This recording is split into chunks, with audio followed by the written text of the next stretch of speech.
Hello, trading is closed on November 12th, 2018. We were looking for lower prices with a target of 27.2604, but we said there was support at Friday's low. Unless we gapped under it or took it out early, we could have a rally lasting a day, maybe two, but these highs should hold. Well, we gapped down, took this out promptly, so that possibility was off the table from the word go.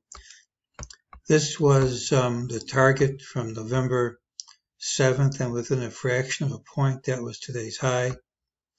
We get to cross this one from November 5 off the list, and within a small fraction, that price was today's close.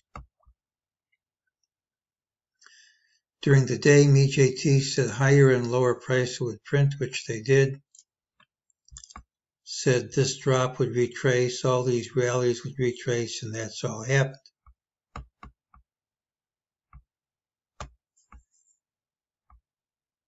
I think I had this problem yesterday trying to get to my next thing here. Wants to give me a hard time.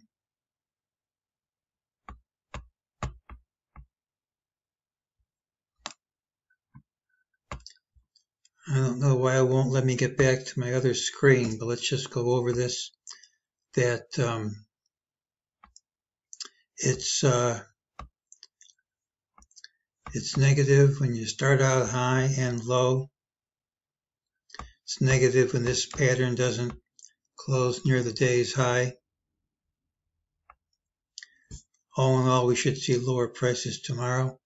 That doesn't mean we have to go there in a straight line. Tomorrow is the pattern with the early low, and although I can't rule out dropping right away, I can make a reasonable case for a gap up first, even though futures are down as I'm recording this.